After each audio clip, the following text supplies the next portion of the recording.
Hi, this is Dr. Pachenik, and today I'd like to talk about the line of control. That was written by the Op Center book series in 2001 by myself and Jeff Rovin. But today I want to talk about it in a more serious fashion. The line of control is the line that goes through Kashmir between India and Pakistan. Why is that important? Because India and Pakistan are at war again. The problem is we have two nuclear powers, and once they go to war, which has been going on since 1948, we will have a serious nuclear crisis. And unfortunately, I don't think our government is prepared for it, because I do not think the Secretary of State, Mike Pompeo, is qualified to handle such a serious problem. Let me get into detail. 1948, India and Pakistan broke away. Pakistan had 300 million Muslims. India had 1.3 billion Hindus. Since that point of time, there's always been conflict between the two countries over a country in between called Kashmir, which is two-thirds controlled by India, one-third by Pakistan. 1971, India and Pakistan went to conventional warfare, and Pakistan lost again. It was divided into two countries, Pakistan and part of Pakistan East was made Bangladesh.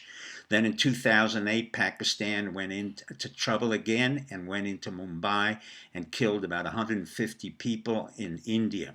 Now, what's the problem with Pakistan?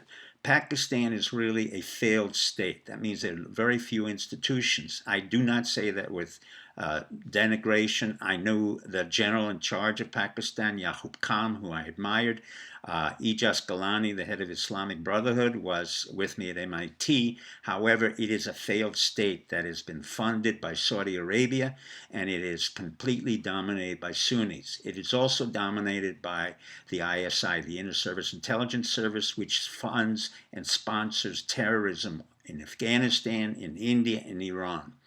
What happened a couple of weeks ago? Pakistan funded a group that killed several hundred Iranian Revolutionary Guards in southern Iran. That was a very serious problem. We didn't do anything about it because we're not qualified to do anything about it. But Russia and China warned Pakistan to be careful. Instead, Pakistan again went in and killed 40 paramilitary Indian officers a week ago, and in turn, India flew its jets into Pakistan for retaliation. Modi, the head of India, does not want a war. The generals in charge of Pakistan have said nothing. The problem with Pakistan as a failed state is that it's funded by Saudi Arabia, who funds it to the billions of dollars, so it acts as a surrogate for Saudi Arabia, Mohammed bin Salman, and in turn the Israelis help the Saudis. And so what we have here is an unholy alliance of the neocons fostering a war in the Middle East, in South Asia, which has repercussions for the Middle East. What am I really saying? What I'm saying is that we do not have the qualifications to deconflict this area. Mike Pompeo, who I thought was capable of handling international affairs, he really did not do a good job. I thought President Trump did a brilliant job in North Korea, but Pompeo should have a treaty already signed for the president. That's inexcusable. In turn, I tried to figure out why Pompeo had failed. I looked at his background. I thought he was number one at Harvard, number one in West Point, and it turned he was. But it turned out also he is a fan of the Heritage Foundation, Frank Gaffney, and Richard Pearl. So he doesn't have any intellectual gravitas to really understand how to do strategy, tactics, and political psychology. That's the failure of the system. They promote people from within who are neoconservatives. I've said this to Trump before. If you have John Bolton, you have a neoconservative. You have Elliot Abrams. You have Zalmay Khalilzad. And you have many others who have created wars in Iraq and do not understand how to deconflict major wars like India and Pakistan.